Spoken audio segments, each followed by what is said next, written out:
नमस्कार, आप देख रहे हैं सुदर्शन न्यूज और मैं हूं आपके साथ अमित शर्मा। शाम के 6 बज चुके हैं और समय हो चुका है रण क्षेत्र का। आज हम बात करेंगे इस साल के अंत में मध्य प्रदेश और छत्तीसगढ़ में अंत में होने वाले विधानसभा चुनाव को लेकर, और इन चुनावों में जीत हासिल करने के लिए बीजेपी और कांग्रेस दोनों ही पार्टियों ने पूरा जोर लगा दिया है। दोनों ही पार्टियों के बड़े नेता मैदान में उतर चुके हैं और जबरदस्त बैटिंग कर रहे हैं। जहां बीजेपी की ओर से मोर्चा संभाला है खुद प्रधानमंत्री नरेंद्र मोदी ने, तो वहीं कांग्रेस की ओर से राहुल गांधी जमकर प्रचार कर रहे हैं।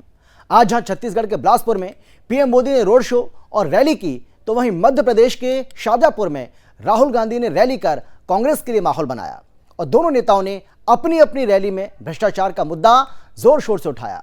पीएम मोदी ने छत्तीसगढ़ में कांग्रेस सरकार की हर योजना में भ्रष्टाचार का आरोप लगाया, तो वहीं राहुल गांधी ने कहा कि मध्य प्रदेश देश में भ्रष्टाचार का एपी सेंटर बन चुका है। महिला आरक्षण बिल पर भी दोनों नेताओं ने एक दूसरे पर सियासी शोले छोड़े। अब सवाल यह है कि क्या मध्य प्रदेश और छत्तीसगढ़ में मोदी फैक्टर काम आएगा, या फिर छत्तीसगढ़ में राहुल भूपेश बघेल और मध्य प्रदेश में राहुल कमलनाथ की जोड़ी कोई कमाल कर पाएगी। आज चर्चा इसी को लेकर करेंगे, लेकिन पहले एक रिपोर्ट आपको हम दिखाते हैं, देखिए।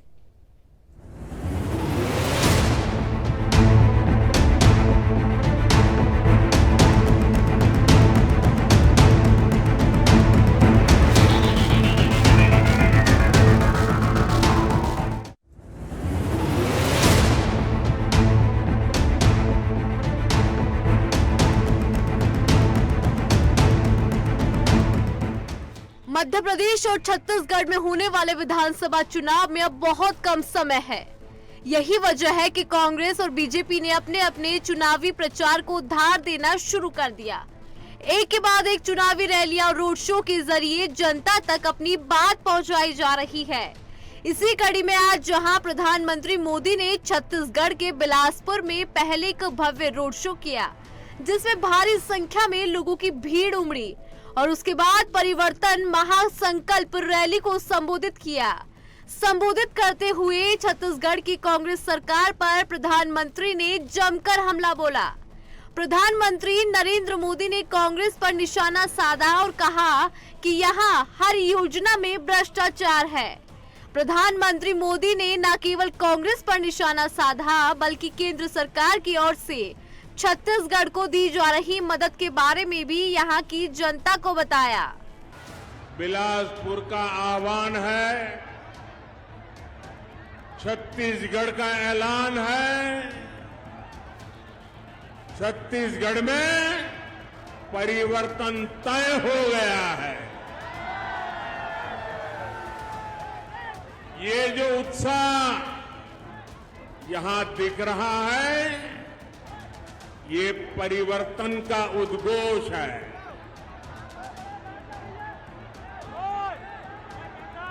कांग्रेस सरकार के अत्याचारों से त्रस्त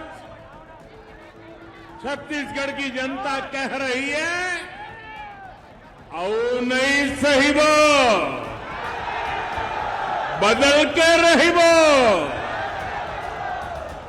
छत्तीसगढ़ में जहां प्रधानमंत्री नरेंद्र मोदी ने बीजेपी के विजय रथ की डोरी अपने हाथ में लेकर सत्ता परिवर्तन का बिगुल फूका, तो वहीं मध्य प्रदेश के शाजापुर में राहुल गांधी शिवराज सरकार के किले को भेदने के प्रयास में दिखे। इस चुनावी शोर में बयानों का भी जमकर जोर चल रहा है। जहां पीएम मोदी ने अपने भाषण में महिला आरक्षण बिल के फायदे गिनाए, तो वहीं राहुल गांधी ने महिला आरक्षण पर बीजेपी को घेरने की कोशिश की और उन्होंने महिलाओं को बताया कि नारी शक्ति वंदन अधिनियम का लाभ अभी नहीं बल्कि 10 साल बाद मिलेगा। वहीं राहुल गांधी ने मध्य प्रदेश को हिंदुस्तान का भ्रष्टाचार का सेंटर बताया। साथ ही ओबीसी कार्ड भी यहां पर राहुल गांधी ने खेला। जितना भ्रष्टाचार बीजेपी के लोगों ने मध्य प्रदेश में किया है, पूरे देश में ये नहीं किया है। बच्चों के फंड्स, मिड डे मील के फंड्स, स्कूल यूनिफॉर्म के फंड्स चोरी किए। महाकाल कॉरिडोर में बीजेपी ने पैसा चोरी किया। व्यापम स्कैम को आप सब जानते हो। 1 करोड़ युवाओं को इन्होंने नुकसान पहुंचाया। एमबीबीएस की सीट्स बेची जाती हैं और पेपर लीक किए जाते हैं। ये इनका राज है। तो सुना आपने, सबके अपने अपने दावे हैं, अपने अपने वादे हैं। इन दावों और वादों के बीच मध्य प्रदेश और छत्तीसगढ़ में सत्ता की बागडोर किसके हाथों में होगी, ये तो जनता ही तय करेगी। लेकिन ये चुनाव सिर्फ कांग्रेस और बीजेपी के लिए सियासी दशा और दिशा ही तय नहीं करेगी, बल्कि एनडीए और INDIA गठबंधन के लिए भी ये चुनाव काफी ज्यादा महत्वपूर्ण है। मध्य प्रदेश और छत्तीसगढ़ इसलिए भी अहम है क्योंकि इन दोनों ही राज्यों के चुनाव से लोकसभा चुनाव 2024 की तस्वीर भी साफ होगी। अब बड़ा सवाल ये कि क्या मध्य प्रदेश में बीजेपी का सांसद और केंद्रीय मंत्रियों को टिकट देने वाला मास्टर स्ट्रोक और मोदी फैक्टर काम आएगा, या फिर राहुल कमलनाथ की जोड़ी के साथ मध्य प्रदेश में सत्ता परिवर्तन होगा। साथ ही सवाल ये भी कि क्या छत्तीसगढ़ में भी बीजेपी सांसद फॉर्मूला को अपनाएगी। Bureau report, Sudarshan news.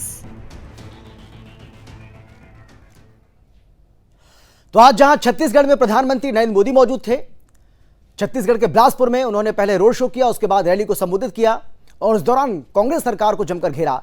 इसके साथ ही मध्य प्रदेश की बात करें तो मध्य प्रदेश के शाजापुर में राहुल गांधी ने एक रैली को संबोधित किया और भ्रष्टाचार का मुद्दा उठाया।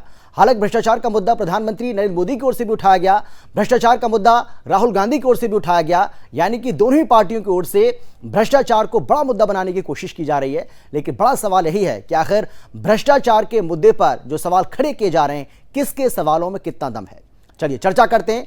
लेकिन कौन कौन खास मेहमान हमारे साथ मौजूद हैं, सबसे पहले उनसे आपका परिचय कराते हैं। हमारे साथ बीजेपी की ओर से बीजेपी के प्रवक्ता रमाकांत मिश्रा जी हैं। इसके साथ ही हमारे साथ भरत सिंह जी जो कि कांग्रेस के प्रवक्ता हैं, वो भी हमारे साथ जुड़ गए। स्वागत है सर आपका। इसके साथ ही हमारे साथ मनराज गुर्जर जो कि पॉलिटिकल एक्सपर्ट हैं, वो भी हमारे साथ जुड़ गए। आपका भी स्वागत है सर। और आप सभी का एक बार फिर से स्वागत करते हुए सबसे पहले मैं रमाकांत जी आपके पास आना चाहता हूं और सवाल मेरा आपसे यह है कि प्रधानमंत्री नरेंद्र मोदी की ओर से जिस तरीके से मोर्चा संभाला गया है और छत्तीसगढ़ में जो उनका आज भाषण था, उससे ऐसा लग रहा था कि कहीं ना कहीं इस चुनाव को वो भी अपने ही इर्द गिर्द रखना चाहते हैं। उन्होंने जो पिछले 15 साल तक आपकी सरकार वहां पर रही, उसका जिक्र उन्होंने नहीं किया। जब आपकी सरकार वहां पर थी, बीजेपी की सरकार जब वहां पर थी, उसके बारे में किसी तरह की कोई चर्चा उन्होंने नहीं की, अगर की भी तो बहुत कम। उनका जो फोकस था वो पूरे तौर पर यह था कि मोदी जो है वो आपके लिए क्या कर रहा है, यानी कि केंद्र सरकार में मोदी जी आपके लिए क्या कर रहे हैं, केंद्र सरकार आपके लिए किस तरीके से काम कर रही है, केंद्र सरकार की ओर से कौन कौन सी योजनाएं जो है वो चलाई जा रही हैं और केंद्र की ओर से छत्तीसगढ़ को किस तरीके से मदद मिल रही है, किस तरीके से इसको देखा जाए। क्या यह माना जाए कि प्रधानमंत्री नरेंद्र मोदी भी इस बात को बखूबी जानते हैं कि अगर मेरे चेहरे पर इस चुनाव को लड़ा जाएगा तो वही बीजेपी के लिए ज्यादा फायदेमंद होगा। देखिए अमित जी, का एक चीज से मैं अपना बात शुरू करना चाहूंगा। देखिए कांग्रेस मतलब भ्रष्टाचार, इसकी मतलब 2 उदाहरण मैं आपको दूंगा जो कि खास करके ये चीज और स्पष्ट हो जाएगी। छत्तीसगढ़ के अंदर में आपने कहा प्रधानमंत्री की जो सभा है वो आगे बढ़ करके खुद बैटिंग करो। मेरा एक चीज कहना है कि जब पिछला विधानसभा का जब बजट सत्र चल रहा था, उस समय में कांग्रेस कार्य समिति के जो प्रदेश अध्यक्ष हैं मोहन मरकाम, उन्होंने जिस तरह से अपने ही सरकार के ऊपर में डीएमएफ फंड, एक डीएमएफ फंड है छत्तीसगढ़ के अंदर में जिसमें आदिवासी और वंचित समाज के लिए उसमें उनके कल्याण के लिए वो फंड रखा गया है। लेकिन उस फंड में करोड़ों का जिस तरह से भ्रष्टाचार, ये मैं ही नहीं बल्कि कांग्रेस का कार्य समिति के प्रदेश अध्यक्ष मोहन मरकाम जी ने भी ये लगाया था आरोप, और इससे पहले टीएस सिंहदेव जी जिस तरह से इस्तीफा दिए थे, ये भी विषय उसी से रिलेटेड है, ये संबंधित है। मैं ही नहीं कह रहा हूं बल्कि कांग्रेस के कार्यकर्ता, कांग्रेस के पदाधिकारी, कांग्रेस के जो अधिकारी हैं वो खुद भी इस चीज को आरोप लगाते हैं जो कि नहीं, कांग्रेस के अंदर में जिस तरह से छत्तीसगढ़ के अंदर में ये भ्रष्टाचार का जो खेल चल रहा है, एक यही नहीं केंद्रीय योजनाओं का जिस तरह से दुरुपयोग किया जा रहा है। आपने देखा होगा गोठान घोटाला, ये हम लोग जिस तरह से हम देखते आए हैं, जो कि खास करके छत्तीसगढ़ के अंदर में राशन घोटाला, शराब घोटाला, ये सारे घोटाले हमने आरोप ही नहीं लगाया बल्कि इसके अंदर में सच्चाई है। लेकिन सरकार इसके ऊपर में बिल्कुल आंख मूंद करके बैठी हुई है क्योंकि छत्तीसगढ़ के अंदर में छत्तीसगढ़ की जनता अब ये परिवर्तन चाहती है। क्योंकि इस तरह से जब भ्रष्टाचार करेंगे और जन कल्याण के जो फंड है, जो कोष है, उसका भी आप दुरुपयोग करने की कोशिश करेंगे तो निश्चित तौर पर मुझे लगता है जो कि कहीं ना कहीं जनता भी इस परिवर्तन को चाहती है। आपने देखा होगा जो प्रधानमंत्री के जो रैली में जो भी यहाँ पर जनता जुटी है, मुझे लगता है कहीं ना कहीं वो परिवर्तन की दिशा में एक कदम आगे बढ़कर जनता अपने आप को देख रही है। आपने देखा होगा जिस तरह से टीएस सिंहदेव और भूपेश बघेल के बीच में जिस तरह से वो तनातनी चल रही थी मुख्यमंत्री पद को लेकर के, वो भी मैं यहाँ पर थोड़ा सा जिक्र करना चाहूंगा, जो कि किस तरह से खींचतान चल रही थी। ये खींचतान केवल कुर्सी के लिए नहीं था, वो खास करके इसके ऊपर में था जो कौन कितना भ्रष्टाचार कर रहा है, कौन कितना पैसा लूट रहा है, कौन छत्तीसगढ़ को लूटने की कोशिश कर रहा है। ये सारी व्यवस्थाएं मुझे लगती है कहीं ना कहीं छत्तीसगढ़ के अंदर में परिवर्तन ला करके रहेगी। जहां तक मध्य प्रदेश में राहुल गांधी जी अभी कह रहे थे जो कि व्यापम घोटाला या कोई अन्य घोटाला इसके विषय में वो कह रहे थे, मैं कहता हूं घोटाला करने वाला कोई भी हो, किसी भी पार्टी का हो, कोई भी अधिकारी हो, मुझे लगता है वहां पर बखसना नहीं चाहिए। लेकिन मध्य प्रदेश के अंदर में चाहे वो व्यापक घोटाला हो, चाहे इसके अलावा कोई अन्य घोटाला हो, उसके ऊपर में कार्रवाई की गई और कार्रवाई करने के बाद उनको सजा भी दी गई है। तो मुझे लगता है छत्तीसगढ़ में और मध्य प्रदेश के अंदर में जो तुलनात्मक अध्ययन करेंगे तो वहां पाएंगे जो कि वहां पर कार्रवाई हुई, छत्तीसगढ़ के अंदर में कार्रवाई नहीं हो रही है। तो इससे लगता है जो किस तरह से छत्तीसगढ़ की सरकार अपने आप को कान में रुई डाल करके बैठी है और कुछ सुनना नहीं चाहती। ठीक है रमाकांत जी, मैं लौटूंगा आपके पास। भरत जी, मैं आपके पास आना चाहता हूं। और देखिए राहुल गांधी किस तरीके से भ्रष्टाचार का मुद्दा उठा रहे हैं, और राहुल गांधी ने एक बहुत बड़ी बात कही आज। उन्होंने बड़ा बयान देते हुए कहा कि भ्रष्टाचार का एपी सेंटर है मध्य प्रदेश। मध्य प्रदेश को वो भ्रष्टाचार का एपी सेंटर बता रहे हैं। उनका कह रहा है कि वो केंद्र बिंदु है, यानी कि हिंदुस्तान के अंदर सबसे ज्यादा भ्रष्टाचार अगर कहीं हो रहा है तो वो हो रहा है मध्य प्रदेश में। भाई क्या ये माना जाए कि बीजेपी को काउंटर करने की कोशिश की जा रही है कांग्रेस पार्टी की ओर से, क्योंकि भ्रष्टाचार एक ऐसा मुद्दा है जो कांग्रेस पार्टी हमेशा से इस पूरे मसले को लेकर, इस पूरे मुद्दे को लेकर बैकफुट पर रही है, और उसी के जरिए अब बीजेपी को काउंटर करने की कोशिश की जा रही है। उसी कड़ी में राहुल गांधी का ये बयान क्या? देखिए अमित भाई, शुरुआत में करना चाहता हूं कि भ्रष्टाचार की जो बात आपने कहा जी, और हमारे भाजपा के मित्र मिश्रा जी ने कहा कि छत्तीसगढ़ में ही पूरी भ्रष्टाचार हुई है और सारा भ्रष्टाचार जो हो रहा है वो छत्तीसगढ़ में। अमित भाई बताना चाहता हूं कि उत्तर भारत या मध्य भारत का सेंटर जो होता है वो मध्य प्रदेश है, और मुझे लगता है और सारा देश जानता है, मुझे लगता है भारतवर्ष जानता है कि अगर दिल की धड़कन किसी को कहा जाता है तो वो मध्य प्रदेश को कहा जाता है। अब वो दिल की धड़कन से भ्रष्टाचार का धड़कन बन चुका है। सबसे ज्यादा भ्रष्टाचार कहीं हुआ है और हो रहा है तो वो मध्य प्रदेश में हो रहा है। चाहे वो व्यापम का घोटाला ले लीजिए, व्यापम घोटाले में इन्होंने कहा कार्रवाई हुई है। मैं पूछना चाहता हूं 55 हत्याएं किसकी हुई, कैसे हुई? जो गवाह सामने आता गया उसकी हत्या होती गई। कहां सीबीआई सोई हुई है, पता लगाए भाई कैसे जो है इनकी हत्याएं हुई है। दूसरा मिड डे मील की बात कर ले, महात्मा कॉरिडोर की बात कर ले। सबसे बड़ा जो शिक्षा जगत जहां पे बच्चे पढ़ के बाहर कहते हैं ना कि डॉक्टर बनेंगे, कलेक्टर बनेंगे, अब वो क्या बनेंगे जब जो है उसमें भी घोटाला हो रहा है, पेपर बेचे जा रहे हैं। तो इतने घोटालों के बीच में मध्य प्रदेश की सरकार फंसी हुई है। उसमें शिवराज सिंह चौहान का सरदर्द और देखिए, ये तो कह रहे थे हमारे छत्तीसगढ़ में सिंहदेव की बात कर रहे थे, भूपेश बघेल जी की बात कर रहे थे। अरे आप अपने राज्य में देखिए जहां पे आपकी सरकार है, शिवराज सिंह चौहान तो फंसे पड़े हैं। कैलाश विजयवर्गीय, नरोत्तम मिश्रा, सिंधिया जी, इतने लोगों के कि भाई अब कौन मुख्यमंत्री बनेगा? आपका चेहरा तो बता देते कि मुख्यमंत्री कौन रहेगा, ये तो पता ही नहीं कि इनका दूल्हा कौन है। तो फंसे पड़े हैं। चाहे वो भ्रष्टाचार की बात कर लीजिए, चाहे मुख्यमंत्री की बात कर लीजिए। अब इनका तो डर इतना ज्यादा बढ़ गया है अमित जी कि अब जो है केंद्र के मंत्रियों को उतारा जा रहा है, सांसदों को उतारा जा रहा है। छत्तीसगढ़ में तो अभी नहीं उतारे हैं, लेकिन जो मध्य प्रदेश में अभी इनकी लिस्ट जाहिर हुई है। देखिए भरत जी, हर पार्टी की अपनी एक रणनीति होती है और उस रणनीति के तहत पार्टी आगे बढ़ना चाहती है, और अगर पार्टी को लगता है कि उस रणनीति के तहत उसकी जीत हो सकती है तो उसमें कोई बुराई नहीं है, ठीक है। लेकिन सवाल मेरा आपसे ये है सवाल मेरा आपसे एक है सेकंड। कि क्या भ्रष्टाचार का मुद्दा मध्य प्रदेश के अंदर उठाकर जो 40% कमीशन की बात आपने कर्नाटक में की थी और उसमें आपको सफलता भी मिली, क्या उसी का जिक्र मध्य प्रदेश में कर कांग्रेस पार्टी कर्नाटक को दोहराना चाहती है? क्या यह माना जाए?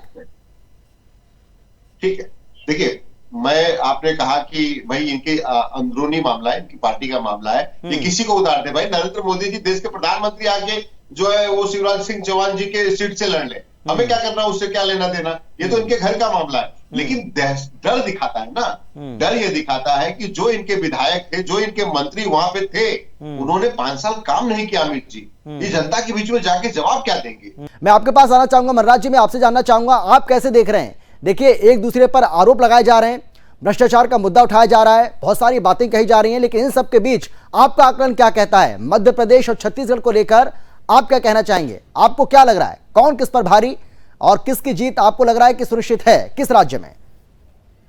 देखिए अमित जी, मैं अभी रमाकांत जी और भरत जी को सुन रहा था और उनको सुनकर मेरे ये समझ में आया कि दोनों ही पार्टियां और दोनों ही पार्टियों का जो एजेंडा यहाँ पर रखा जा रहा है वो विवादात्मक परिस्थितियों में भ्रष्टाचार के इर्द गिर्द घूमता है। हम देखते हैं कि स्थानीय नेतृत्व का संकट और साथ ही जन समस्याओं को उस प्रकार से डील न कर पाना कहीं ना कहीं यहाँ पर दोनों ही स्तर पर हमें देखने को मिलता है। अगर हम भ्रष्टाचार के स्तर की बात करें और भ्रष्टाचार की जन्मपत्री उठाकर देखें तो उस जन्मपत्री में भ्रष्टाचार करने में भारत के इतिहास में कांग्रेस पार्टी से बढ़कर कोई नहीं मिलेगा। क्योंकि शुरुआत में अगर आप देखें 2G 3G जीजाजी से लेकर हर प्रकार से, और अभी जो नया सिस्टम कांग्रेस पार्टी ने जो बनाया है कि स्थानीय नेतृत्व या राज्यों के मुख्यमंत्री कितना पैसा दिल्ली कार्यालय में पहुंचाते हैं उसके हिसाब से वह सत्ता में बने रखने को मजबूर होते हैं। कांग्रेस पार्टी और कांग्रेस नेतृत्व की विफलता हम इस रूप में देख सकते हैं कि वहां का स्थानीय नेतृत्व उनकी बात नहीं सुनता है।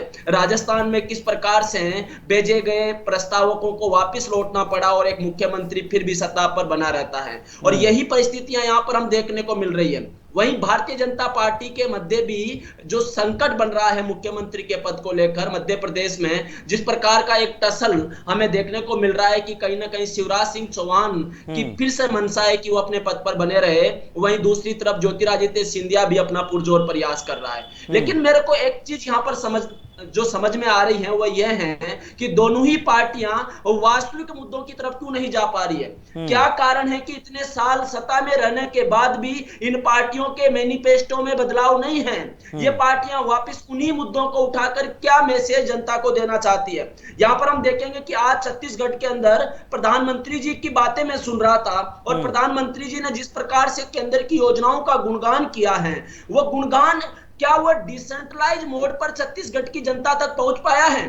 कांग्रेस पार्टी की सरकार के आपसी अंतरकलह ने टीएस देव सिंह और भूपेश बघेल के बीच में सत्ता नेतृत्व को प्राप्त करने की जो पहल है उसमें कहीं ना कहीं जनता को प्राप्त होने वाली योजनाओं में एक ठहराव देखने को मिला है, और यही टसल हम देखते हैं राजनीतिक नेतृत्व बीच में मध्य प्रदेश में बदल जाता है। तो मुझे लगता है कि दोनों ही पार्टियों को आत्मचिंतन करने की जरूरत है, लेकिन फिर भी राजनीतिक लोकतांत्रिक भविष्य में भ्रष्टाचार पर ये पार्टियां जाना चाहती हैं, तो मुझे लगता है कि इनको कांग्रेस पार्टी को अपने गर्भान में देखना चाहिए, अपने ऐतिहासिक परिदृश्य को देखना चाहिए कि इस देश में भ्रष्टाचार की जड़ों को अगर गहरा करने का काम किसी पार्टी ने किया है तो वो कांग्रेस पार्टी ही है। जी बिल्कुल सही बात है। और भरत जी, ये बात तो आप भी जानते हैं, देखिए भ्रष्टाचार के मुद्दे पर ही कांग्रेस पार्टी सत्ता से बाहर हो गई और पिछले 10 साल से केंद्र की सत्ता से आप बाहर हैं, लगभग 10 साल होने जा रहे हैं। तो बड़ा सवाल है कि भ्रष्टाचार के मुद्दे को उठाकर क्या वाकई में जो छत्तीसगढ़ की जनता है या मध्य प्रदेश की जनता है उस पर आपको भरोसा कर पाएगी? ये अपने आप में एक अहम सवाल है। लेकिन मैं आपसे जानना चाहूंगा कि आज ओबीसी का कार्ड भी राहुल गांधी ने खेला है अपनी इस चुनावी रैली के दौरान। हालांकि ओबीसी का कार्ड राहुल गांधी इससे पहले भी खेल चुके हैं, लेकिन सवाल मेरा आपसे यह है कि भाई ओबीसी तो बीजेपी के पास तो ओबीसी प्रधानमंत्री है, खुद प्रधानमंत्री नरेंद्र मोदी जो है वो ओबीसी वर्ग से आते हैं, तो ओबीसी को लेकर या ओबीसी की अपेक्षा को लेकर जो सवाल खड़े किए जा रहे हैं, आपको लगता है ये उचित है? और क्या जनता इस पर एतबार करेगी, क्या भरोसा इस पर कर पाएगी? भरोसा करने की बात जो है ना जी, अगर आप कहेंगे कि भरोसा, तो देश के प्रधानमंत्री के ऊपर ही जनता का भरोसा नहीं रह गया। यही वजह था कि कर्नाटक में देश के प्रधानमंत्री ने 25 रैलियां की थी, रोड शो किए थे, और वहां पे जो है इनको बड़े अंतर से मात खानी पड़ी। और देश के प्रधानमंत्री ने कहा था कि भरोसा मुझ पे कीजिए। कर्नाटक की जनता से कहा था कि मुझ पर भरोसा करिए, हिमाचल की जनता से कहा कि मुझ पर भरोसा करिए। तो देश की जनता का भरोसा टूटा है ना अमित भाई। देश के प्रधानमंत्री पे भरोसा नहीं रह गया। अब जो है उनको उम्मीद की किरण दिख रही है राहुल गांधी जी से। और अगर ओबीसी की अगर राहुल गांधी जी मांग कर रहे हैं तो क्या पूरा कर रहे हैं भाई? इस देश में क्या ओबीसी समाज को न्याय नहीं मिलना चाहिए क्या? क्या देश के प्रधानमंत्री ओबीसी से आते हैं तो इसका मतलब पूरा कोटा पूरा हो गया देश का ओबीसी का? ओबीसी समाज को जो है अगर जिस हद तक भी जाना पड़े उस हद तक हम जाके उनको जो है न्याय दिलाने की बात कर रहे हैं तो करेंगे। हमारी जहां जहां सरकार बनेगी ओबीसी समाज को न्याय मिले।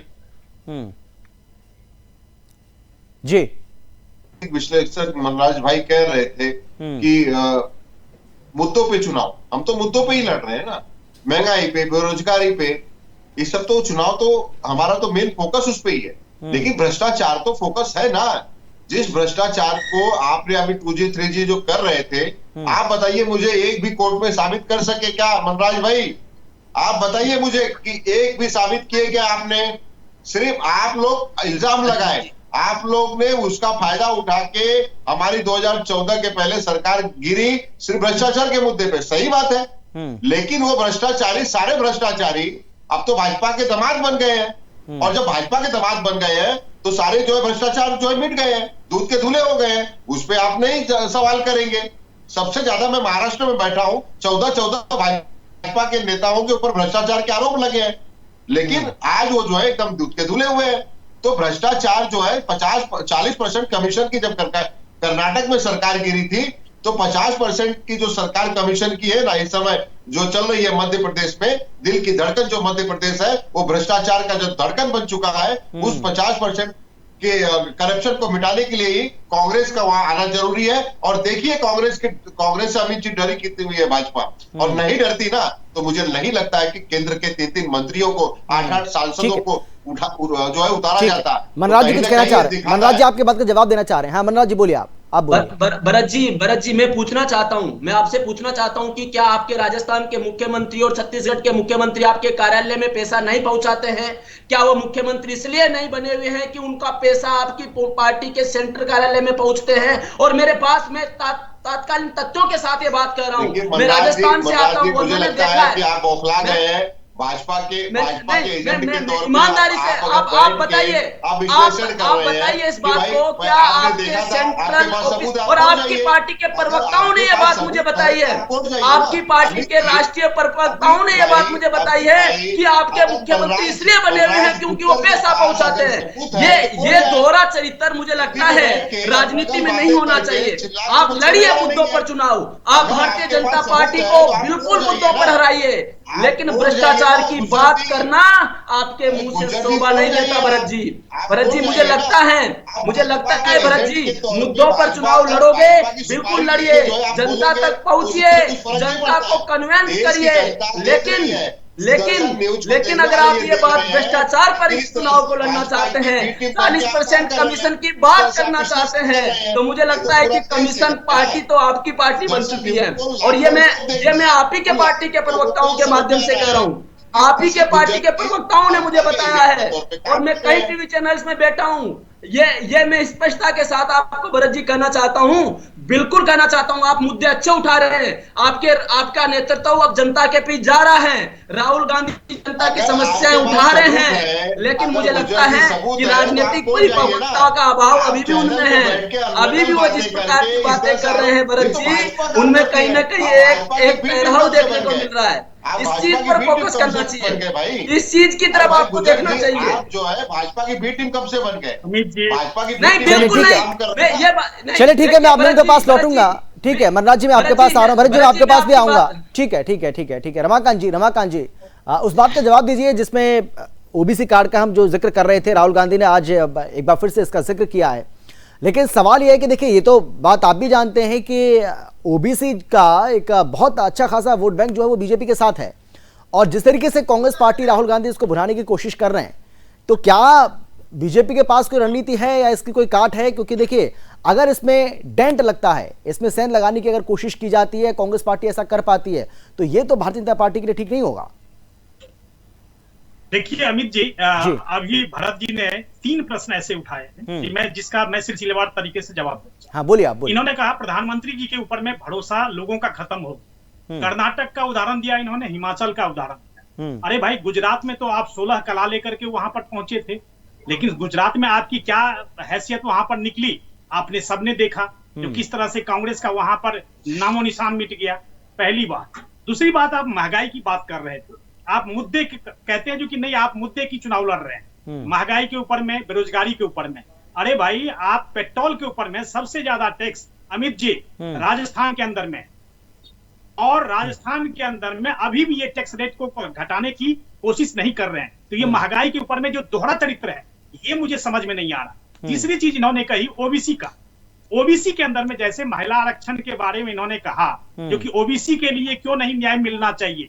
ठीक है भाई, न्याय मिलना चाहिए, प्रस्ताव लाया था, तो क्या उस समय में ओबीसी के लिए न्याय नहीं होना चाहिए था क्या? बिल्कुल सही। आपके प्रस्ताव में कौन सा ओबीसी के ऊपर में, ओबीसी के लिए